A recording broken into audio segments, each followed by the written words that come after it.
마태복음 6장을 보겠습니다.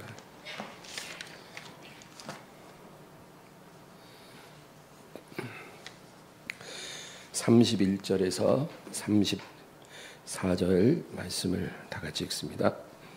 그러므로 염려하여 이르기를 무엇을 먹을까, 무엇을 마실까, 무엇을 입을까 하지 말라.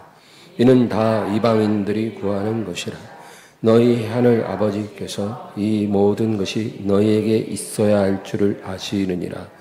그런즉 너희는 먼저 그의 나라와 그의 의를 구하라.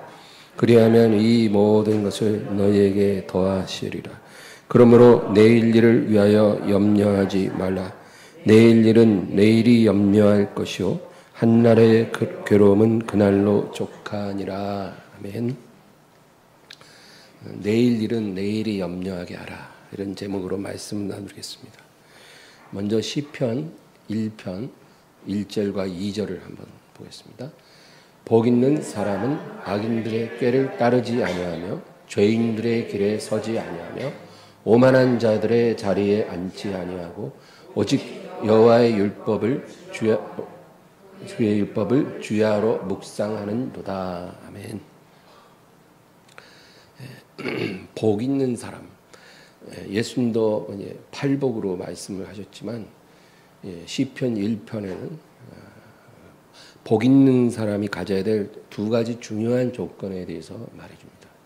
하나는 복 있는 사람이 반드시 해서는 안 될 일이고, 두 번째는 복 있는 사람이 반드시 해야 할 일입니다. 이 두 가지 조건을 가져야 이제 복 있는 사람이 된다는 거죠. 그래서 하지 말아야 될 게 뭘까요?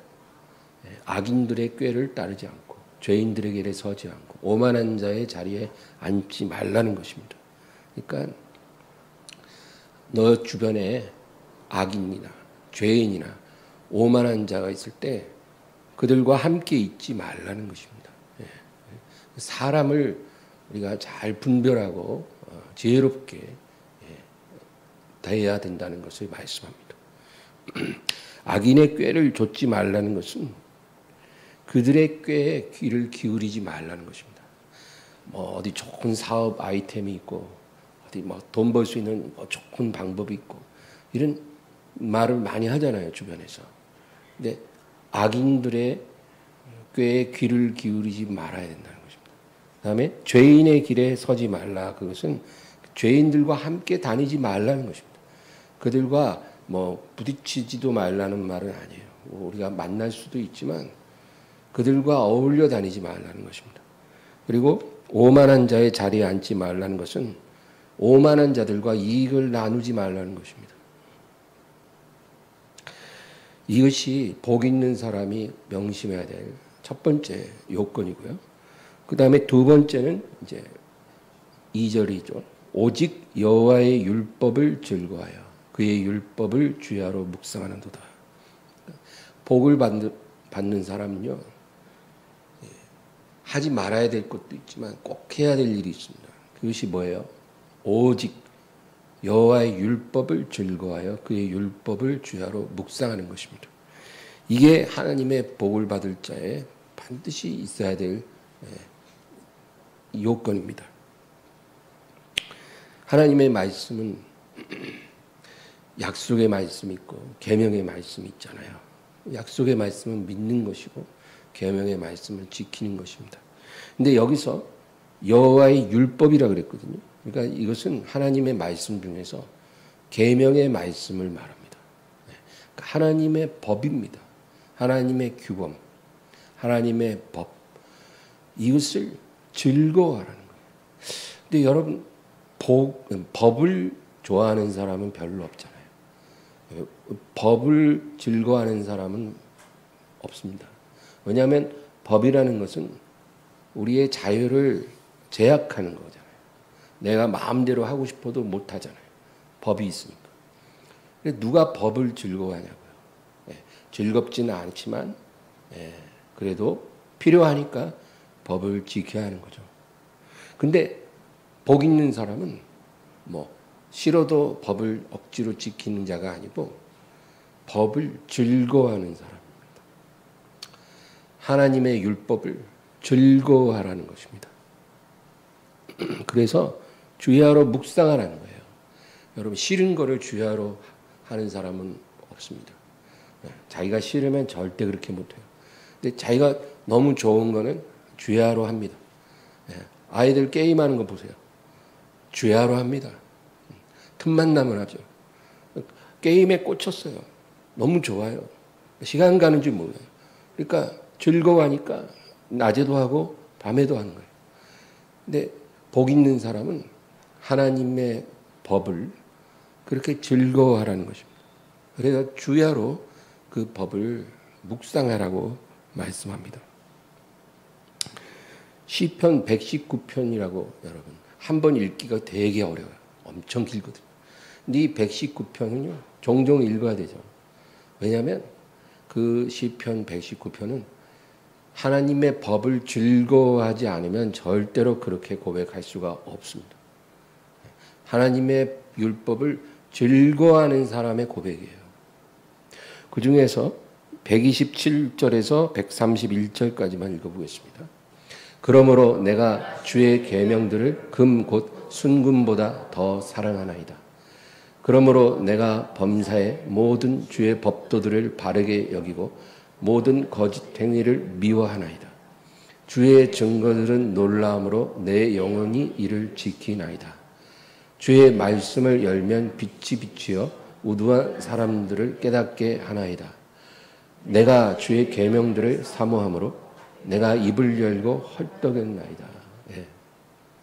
이게 뭐 주의 법을 즐거워하지 않으면 이런 고백을 하겠냐고요. 예. 하나님의 율법이 너무 좋다는 거예요. 그래서 내가 그 율법을 사랑합니다. 그리고 그것을 사모함으로 내 입을 열고 헐떡인다는 거예요. 예. 개들이 너무나 맛있는 음식을 보면 막 혓바닥 탁 내밀고 헐떡헐떡 하잖아요. 그런 것처럼 하나님의 율법을 내가 그렇게 간절히 원한다는 것입니다. 근데 하나님께서 이런 태도, 하나님의 율법을 이렇게 즐거워하는 사람이 복이 있다. 그렇게 말합니다. 시편 1편 2절 다시 보면 오직 여호와의 율법을 즐거워하여 그의 율법을 주야로 묵상하는도다. 묵상을 한다는 거예요. 아침에도 저녁에도 하나님의 율법을 묵상합니다. 근데 여러분 이 묵상이 뭘까요? 그거는 아주 깊이 음미하고 되새기는 거예요. 하나님의 말씀을 묵상하려면 반드시 그 말씀이 글로 써져 있어야 합니다. 네. 글로 쓰여진 하나님의 말씀만 이렇게 반복적으로 우리가 읽고 또 묵상할 수가 있는 것입니다. 그래서 우리가 하나님의 말씀을 받을 때는 설교를 통해서 받기도 하고 또 성경을 읽음으로 우리가 하나님 말씀을 받잖아요. 근데 이 두 가지가 용도가 다릅니다. 여러분 설교는요 묵상을 할 수가 없어요. 설교로 들려지는 하나님의 말씀은 묵상을 할 수 없는 그런 말씀입니다. 그러나 성경을 읽음으로 우리가 받아들이는 하나님의 말씀은 이게 묵상을 할 수가 있는 거예요. 두 가지가 용도가 다릅니다. 그래서 설교는요, 우리 영혼에 스파크를 일으켜서 꺼진 불씨를 다시 되살리는 용도입니다. 그러니까 불이 꺼졌어요. 그럼 뭔가로 불을 다시 일으켜야 되잖아요. 불을 일으키는 그런 말씀이 바로 설교를 통해서 주시는 말씀이 됩니다. 그런데 성경을 읽음으로 받는 말씀은 그렇게 해서 일어난 불을 계속 이렇게 지피고 살리는 그런 말씀. 우리가 그래서 묵상을 하는 것입니다. 우리가 성경 말씀을 자꾸 묵상을 하면요, 성령께서 이제 역사를 합니다. 예. 성경과 성령은 사실상 하나예요. 그래서 성경 없이 성령이 역사하는 법이 없고 성령 없이 성경이 역사할 수가 없어요. 이 두 가지가 분리될 때 그것은 생명력이 없는 것입니다. 우리가 성경을 성령 없이 읽어보세요. 아무 은혜가 없습니다. 깨달음도 없어요. 성경은 하나님의 말씀이기 때문에 하나님의 영이 그것을 조명해 주셔야 깨달아지는 말씀. 그래서 우리가 성경 말씀을 묵상할 때 그때 성령님이 움직이기 시작한다는 겁니다. 성령님이 그때 역사해요. 그래서 우리가 묵상하고 있는 그 말씀을 검으로 사용하십니다. 검으로. 날카로운 메스처럼 사용하셔서 성령님이 우리가 묵상하고 있는 그 말씀의 검으로 우리의 영혼을 찌르시는 것입니다. 그래서 우리가 깨닫지 못한 죄, 죄를 지었지만 죄라고 생각하지 않았던 죄들을 성령의 검이 이 말씀을 통해서 우리를 찌르시는 것입니다. 깨닫게 하시고 우리가 아직까지 회개하지 않고 있는 그러한 죄들, 우리가 깨닫지 못한 어떤 영적인 그런 것들, 영적인 무지 이런 거를 성령의 검이 말씀의 검이 드러내고 회개케 하고 위로하시고 그리고 소망 안에서 인내하게 해주시고 이런 역사가 성경을 묵상할 때 일어나는 것입니다. 성령이 그렇게 말씀을 가지고 일하시는 거예요. 그래서 우리가 이렇게 말씀을 묵상하고 그 말씀이 주신 소망 안에서 인내할 때 30배, 60배, 100배의 결실도 맺게 되는 것입니다. 그래서 우리는 설교 말씀이나 성경 말씀이나 어느 한 가지만 취하면 안 돼요. 두 가지를 병행해야 합니다. 보완적인 거예요. 아궁이에 불을 뗄 때 처음에 어떻게 합니까? 아궁이 불 때 보셨어요? 뭐 옛날 시골집에 많잖아요. 아궁집. 그럼 보면 먼저 성냥을 가지고 켜서 종이에 불을 붙이고 지푸라기 같은 거 막 모아갖고 불을 일으켜요. 불을 만듭니다. 이 불을 일으키고 만드는 게 바로 설교 말씀이에요. 그 다음에 어떻게 해요? 나무에 불이 붙어야죠. 나무에 불이 붙어야 해요.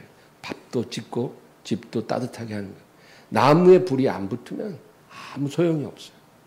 그러니까 설교 말씀으로만 은혜를 받는 사람들은 그냥 그때만 은혜 받지 그 다음엔 그것이 이어지질 않는 거예요. 교회에 와서 그냥 설교 말씀만 겨우 듣고 성경을 묵상하지 않는 사람은 믿음이 자라질 않아요. 영적 성장이 안 돼요. 지속되질 않아요. 유혹을 못 이겨요. 시험을 못 이겨요. 그래서 반드시 설교 말씀으로 스파크가 일어나고 불이 일어났으면 나무에 불이 붙게 만들어야 되는데 그것이 바로 성경 말씀을 묵상하는 거예요. 아침 저녁으로 즐겁게 하나님의 말씀을 묵상하는 사람이 불을 계속 지속해서 해나갈 수가 있는 것입니다. 마태복음 6장 25절에서 34절 말씀은요. 오늘 이 본문을 묵상하기를 원하는 거예요. 그래서 우리가 하나님 말씀을 묵상해야 되는데 제가 묵상한 말씀이 이 말씀이에요. 이 말씀은 예수님 말씀 중에 특별히 염려하지 말라고 6번이나 말씀. 예수님이 이 한 단어를 6번이나 사용할 때는 이 염려하는 이 마음, 염려라고 하는 이 감정이 우리의 영적 삶에 얼마나 큰 영향을 미치는지 우리에게 말해주고 싶은 거예요. 너희가 염려를 어떻게 처리하느냐가 아주 중요하다는 거예요. 예수님께서. 그래서 이 단어를 6번이나 사용하고 계십니다. 25절, 26절 읽겠습니다. 그러므로 내가 너희에게 이르노니 목숨을 위하여 무엇을 먹을까, 무엇을 마실까, 몸을 위하여 무엇을 입을까 염려하지 마라. 목숨이 음식보다 중하지 아니하며 몸이 의복보다 중하지 아니하냐. 공중의 새를 보라. 심지도 않고 거두지도 않고 창고에 모아들이지도 아니하되 너희 하늘 아버지께서 기르시나니 너희는 이것들보다 귀하지 아니하냐. 염려하지 말라고 하시는데 먹을 것, 마실 것, 입을 것 이런 것들에 대해서는 염려하지 말라는 거예요. 그리고 나서 공중의 새를 보라. 심지도 거두지도 않지만 창고에 모아들이지도 않지만 너희 하늘 아버지가 기르시나니 너희는 이것들보다 더 귀하지 아니하냐. 여러분, 공중에 날아다니는 새들은요 먹을 것을 저장해 두지 않습니다. 그래서 새들은 매일 아침 저녁마다 먹이를 찾으러 날아다닙니다. 그런데 그 셀 수 없이 많은 새들이 매일 아침 저녁으로 먹이를 구하는데 굶어서 땅에 떨어지는 새가 한 마리도 없다는 거예요. 그 많은 새들이요 매일 아침 저녁으로 먹이를 구하는데 다 구한다는 거예요. 굶는 새가 없어요. 근데 하나님께서 이렇게 새들도 아침 저녁으로 먹이시고 기르시지 않느냐. 근데 너희는 이 새들보다 더 귀하지 아니하냐. 그렇게 말씀하십니다. 얼마나 설득력 있어요. 너희는 이것들보다 더 귀하니라. 시편 145편 15, 16절입니다. 모든 사람의 눈이 주를 앙망하오니 주는 때를 따라 그들에게 먹을 것을 주시며 손을 펴사 모든 생물의 소원을 만족하게 하시나이다. 사람들에게도 하나님은 필요한 먹을 것을 공급하시고 손을 펴사 모든 생물의 소원을 만족하게 하신다. 하나님이 생명 주시고 창조하신 것들은 다 하나님이 먹이고 기른다는 거예요. 그러니까 예수님도 벌판에서 하루 종일 제대로 못 먹은 이 사람들 불쌍히 여기셔서 그들을 자리에 앉게 하시고 배불리 먹이셨잖아요. 하나님께서 그렇게 하신다는 겁니다. 147편 8절 9절입니다. 그가 구름으로 하늘을 덮으시며 땅을 위하여 비를 준비하시며 산에 풀이 자라게 하시며 들짐승과 우는 까마귀 새끼에게 먹을 것을 주시는도다. 하나님께서 매일 이렇게 일하십니다. 당신이 창조한 생명들은 하나님이 기르시는 거예요. 욥기 38장 41절입니다. 까마귀 새끼가 하나님을 향하여 부르짖으며 먹을 것이 없어서 허우적거릴 때 그것을 위하여 먹이를 마련하는 이가 누구냐? 욥에게 하나님이 하시는 말씀이에요. 까마귀 새끼가 그 한 마리가 자기 스스로 먹이를 구할 힘이 없는 거야. 새끼라. 그리고 어미랑 떨어졌어요. 그래서 배고파서 허우적거리며 하나님께 부르짖는 거예요. 그때 그것을 위하여 먹이를 마련하는 이가 누구겠느냐? 하나님은 그렇게 피조물들을 먹이고 기르십니다. 그런데 너희는 이 새보다 더 귀하지 않느냐? 그런데 왜 너희는 무엇을 먹을까? 무엇을 입을까? 염려하느냐? 염려하지 말라는 거예요. 하나님이 우리에게 생명을 주셨으면 그것을 유지할 수 있는 음식도 당연히 주시지 않겠습니까? 하나님이 우리에게 이 몸을 주셨으면 이 몸을 덮을 옷도 당연히 주시지 않겠냐고요. 그냥 몸만 주시고 니들이 알아서 해라 이게 아니라는 거예요. 아담과 하와를 심지어는 동산에서 내보낼 때도 쫓아보낼 때도 그들 그냥 벌거벗게 하지 않고 가죽옷을 입혀주셨다 그랬잖아요. 하나님 그런 하나님이라는 거예요. 마태복음 본문 6장 27절 너희 중에 누가 염려함으로 그 키를 한 자라도 더할 수 있겠느냐. 여기서 키라는 것은 헬리케안이라는 헬라어 단어인데 이것은 어떤 길이를 말합니다. 길이라는 뜻인데 이 본문에 대해서 사람들은 이것이 사람의 어떤 신장을 의미한다고 생각하는데 문맥상 그것은 맞지가 않고 사람의 수명의 길이라고 해석을 해야 맞는 것 같아요. 왜냐하면 한 자가 18인치거든요. 사람이 염려해서 자기 키를 신장을 18인치를 키울 수 있겠느냐? 이건 문맥적으로 맞지가 않아요. 그러니까 여기서 이 헬리키안이라는 단어는 신장이 아니고 수명을 말합니다. 수명. 사람이 염려한다고 자기 수명을 18인치만큼이라도 늘릴 수 있겠느냐? 그럴 수 없다는 거예요. 그렇게 해서 염려해서 늘려지는 것이 아니라는 것입니다. 그러므로 예수님이 우리에게 말하고자 하시는 것은 염려하지 말라는 거예요. 염려해서 될 것도 없고 염려하는 것이 하나님 기뻐하는 게 결코 아니라는 것입니다. 하나님이 우리에게 허락한 염려는 딱 한 가지밖에 없어요. 후회할 것이 없는 회개에 이르는 염려입니다. 그 염려만 하나님이 허락하는 염려예요. 우리가 어떤 죄가 있잖아요. 근데 성령께서 우리에게 마음의 염려와 근심을 주십니다. 그러한 염려와 근심이 들어오면 자기 죄를 깨닫고 그리고 하나님 앞에 통회 자복하는 거죠. 그런 염려 근심은 좋은 것이지만 그 외의 염려 근심은 하나님이 다 금하셨어요. 회개에 필요한 염려 근심 빼고 다른 건 금하신 거예요. 하지 말라는 거예요. 내가 기뻐하지 않는다. 너희가 그런 것을 하는 것은 나를 믿지 않는 것이다. 염려하지 마라. 그리고 하나님이 우리에게 요구하는 게 뭘까요? 33절. 그런즉 너희는 먼저 그의 나라와 그의 의를 구하라. 그리하면 이 모든 것을 너희에게 더하시리라. 그의 나라와 그의 의를 먼저 구하라. 이제 이 말씀인데 우리가 이거를 어떻게 해석하냐면 그냥 밤낮 교회에 열심히 나와 예배 많이 드리고 교회 일 많이 해라 뭐 이런 식으로 해석합니다. 교회에 열심히 나와 예배 드리고 봉사하고 물론 그것도 하나님의 일이죠.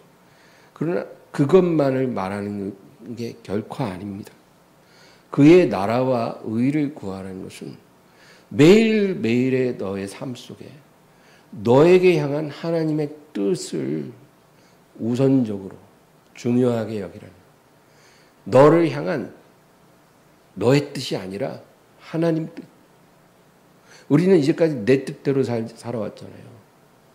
모든 사람이 다 자기 뜻대로 살잖아요. 근데 너의 뜻이 아니라 하나님의 뜻, 하나님의 뜻, 너를 향한 하나님의 뜻을 네가 아침에 눈을 뜨고 하루를 시작할 때 그 너를 향한 하나님의 뜻을 제일 중요하게 여기라. 제일 우선순위에 두라. 오늘 내가 하나님 앞에서 어떻게 살아야 하는 게 가장 올바른 것인지 분별하고 그것을 제일 우선순위에 두라. 그것이 바로 그의 나라와 의를 먼저 구하는 것입니다.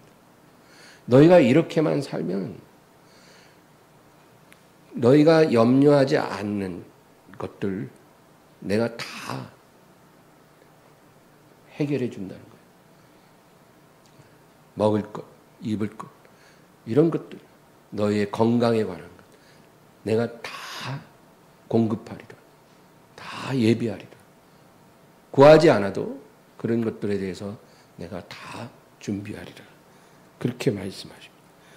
그리고 34절 보겠습니다. 그러므로 내일 일을 위하여 염려하지 마라. 내일 일은 내일이 염려할 것이요 한날의 괴로움은 그날로 족하니라. 내일 일을 염려하지 마라. 내일 일은 내일이 염려하게 하라. 그러니까 아직 내일은 오지 않았잖아요. 오지도 않은 내일 일을 네가 염려하는 것은 그건 네가 할 일이 아니라 내일 일에 대해 염려하는 건 네가 할 일이 아니고 내일의 주인이 되신 하나님이 하실 일이에요. 여러분, 내일은 우리 게 아니에요. 하나님 거지. 그러니까 내일의 주인 대신 하나님이 염려하게 하고 너는 그것에 대해서 염려하지 마라. 내일 일에 대해서는 그냥 하나님께 기도로 맡기고 편안하게 잠자리에 들으라는 거예요. 이게 주님이 우리에게 명하신 말씀이에요. 오늘 네가 여러 가지 괴로운 일이 있어서 너무나 지쳤을지라도 그것은 오늘 이미 지난 일이고 오늘 괴로웠다고 내일도 괴로울 거라고 미리 예상하고 미리 염려하지 말라는 거예요. 내일 일은 너에게 속한 것이 아니라 하나님께 속한 것이니까 하나님이 염려하게 하라는 거예요. 하나님께 맡기라는 거예요. 그게 이 본문 말씀의 뜻이에요. 내일 일은 내일의 주인 대신 하나님께 맡기라. 한날의 괴로움은 그날로 족하니라. 만약에 내가 오늘 괴로웠으면 그것은 하나님이 내게 허락하신 분량이니까 내가 감당한 거예요. 그러면 끝난 거예요.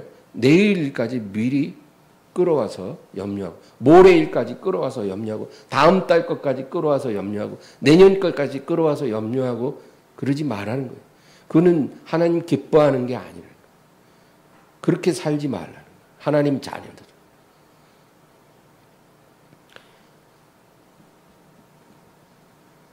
그러므로 우리는 매일매일 그날 하루에 충실한 사람이 되어야 돼요. 오늘 그의 나라와 의를 내가 먼저 구해야 되겠는데 그것이 무엇일지 우리가 그것에 신경을 쓰고 그것에 우선순위를 두면 그러면 하나님이 다른 건 다 더해 주신다. 내일 일까지 하나님 다 맡아주신다는 거예요. 그것이 하나님의 말씀이고 우리가 붙잡아야 될 말씀이에요.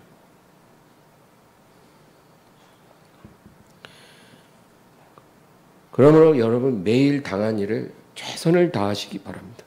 내가 머무는 그 현장에서 하나님의 뜻을 먼저 구하고 그리고 내가 해야 될 일 열심히 하시기 바랍니다. 그리고 내가 일하면서 많이 거두든 적게 거두든 하나님이 주신 대로 만족하고 감사하며 사는 것입니다. 그리고 내일 일은 하나님께 맡기는 것입니다. 누가복음 12장 15절 그들에게 이르시되 삼가 모든 탐심을 물리치라 사람의 생명이 그 소유에 넉넉한 데 있지 아니하니라 하시고 주님 뭐라 그래요? 사람의 생명이 그 소유에 넉넉한 데 있지 않다. 여기서 생명이라는 것은 우리가 이 세상에서 누리는 행복을 말합니다. 우리가 이 세상에서 누릴 그 행복은 소유에 넉넉한 데 있지 않다는 거예요. 소유가 넉넉하다고 행복하고 넉넉하지 못하다고 행복하지 않다. 그것이 아니라는 거예요. 이게 누구 말씀이에요? 예수님 말씀이에요. 예수님이 그렇게 말씀했으면 그런 거예요. 이게 진리예요. 어떤 누가 온 세상이 다 이 말을 부정하고 반대로 얘기한다 해도 그것은 진리가 아니에요. 예수님이 이렇게 말씀했어요. 사람의 행복이 그 소유의 넉넉함에 있지 않다라고요. 시편 37편 16절에서 18절 의인의 적은 소유가 악인의 풍부함보다 낫도다. 악인의 팔은 부러지나 의인은 여호와께서 붙드시는도다. 여호와께서 온전한 자의 날을 아시나니 그들의 기업은 영원하리로다. 누가 의인인가요? 성경에서 의인이라고 할 때는 하나님을 의뢰하는 자가 의인입니다. 근데 하나님을 의뢰하는 자의 적은 소유가 악인의 풍부함보다 더 낫다는 거예요. 지금 당장은 악인들이 더 잘되고 더 풍부할 수 있어요. 성경도 그걸 얘기하는 거예요. 우리 삶에 이런 일은 늘 일어나요. 하나님 없이 사는 악인들이 더 잘되고 더 성공하고 더 풍부하고 오히려 하나님을 의뢰하는 의인들은 그들보다 더 부족해요. 그런데 성경이 뭐라 그래요? 의인의 적은 소유가 악인의 풍부함보다 낫다는 거예요. 지금 당장 눈에 보이는 것만 보지 말라 그 말이에요. 그 다음에 악인의 팔은 부러지나 의인은 여호와께서 붙드시는도다.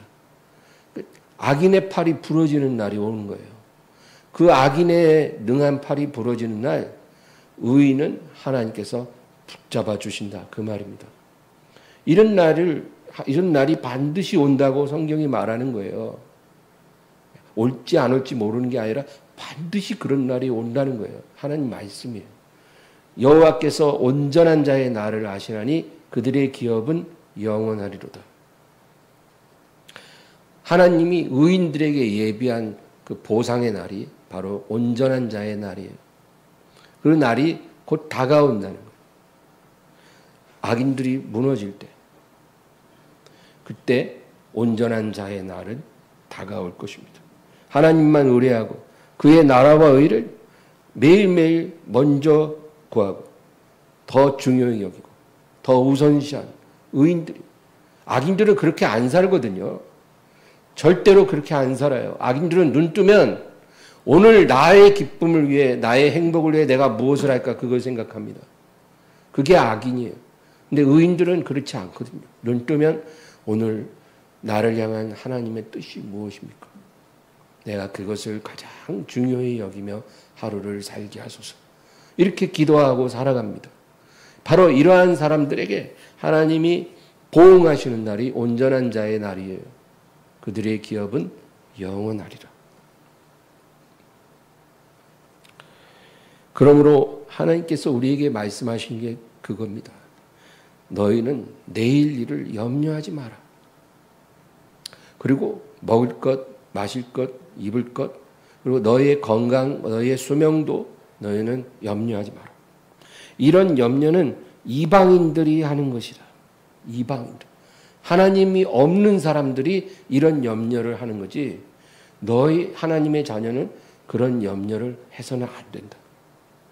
하나님 없는 사람들은요, 자기의 모든 염려를 맡길 데가 없어요. 그 염려들을 맡아주실 리가 없어요. 하나님이 없으니까. 그러니까 염려를 맡아줄 리가 없으니까 자기가 그걸 다 짊어지고 책임져야 되는 거예요.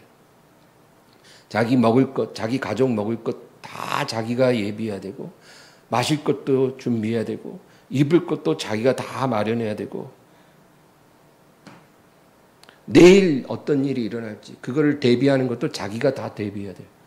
노후 준비라 그러잖아요. 내일 일에 대해서 자기가 다 준비해 놔야 돼. 그 사람들은 자기의 염려를 맡아줄 이가 없기 때문에 자기들이 다 준비해야 되는 거예요. 그러면 이렇게 자기 힘으로 자기의 내일을 준비하는 사람들, 그런 사람들은 필연적으로 돈을 숭배할 수밖에 없어요. 돈을 섬길 수밖에 없는 거예요. 이 세상에 있는 모든 사람은 하나님을 섬기든지 돈을 섬기든지 둘 중에 하나예요. 하나님께 내일 일을 맡기든지 그 의인들이죠. 아니면 나머지는 돈에게 자기 내일을 맡길 수밖에 없어요. 그래서 돈이 하나님이 되고 돈을 섬기고 돈에게 자기 내일을 맡기는 그 악인들은 돈이 많이 생기면 안심이 되고 돈이 적어지면 불안한 거예요. 왜? 돈이 자기 내일이거든. 돈에게 자기 내일을 맡겼는데 돈이 점점 없어져. 사업이 무너졌어요. 그럼 얼마나 불안하겠어요. 아, 진짜 나 이제 앞으로 몇십 년 더 살아야 되는데 돈이 없네. 얼마나 불안하겠어요. 돈이 자기 내일인데. 이거는 다 하나님 없는 이방인들의 삶이라는 거예요. 근데 저와 여러분은 그렇게 살면 안 된다는 거예요. 우리의 내일은 돈에게 맡겨진 것이 아니라 하나님께 맡겨진 것이기 때문에 하나님이 변치 않는 한 우리의 내일은 안전합니다.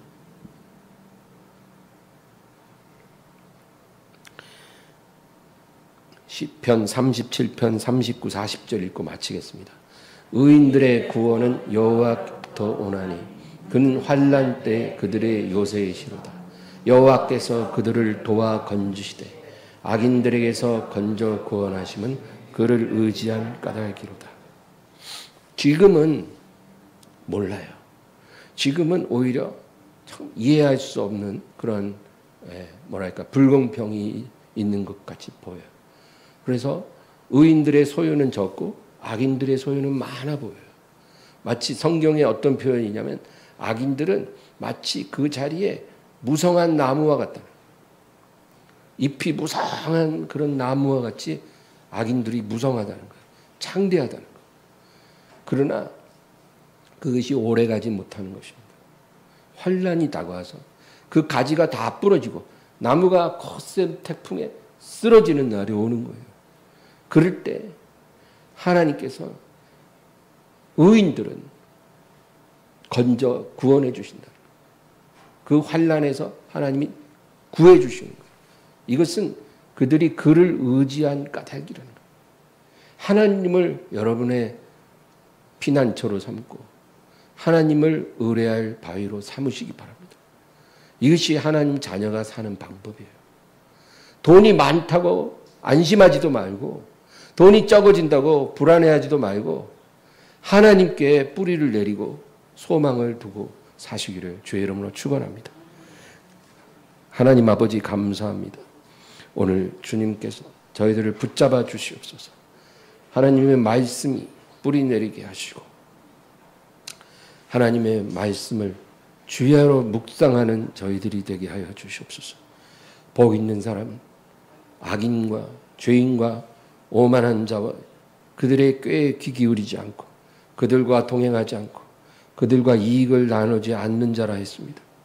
복 있는 사람은 오직 여호와의 율법을 즐거워하여 그것을 주야로 묵상한다고 했습니다. 하나님, 우리가 그러한 복 있는 하나님의 백성이 되게 하여 주시옵소서. 하나님의 말씀을 사모하여 우리 영혼이 헐떡이게 하여 주시고 주야로 그 말씀을 즐거워하며 묵상하는 저희들이 되게 하시고 그 말씀이 검과 같이 우리의 영혼을 찌르고 고치고 회개케 하고 위로하고 일으켜 주시옵소서. 하나님 아버지께 모든 것 맡겨드리옵고 예수님의 이름으로 기도합니다.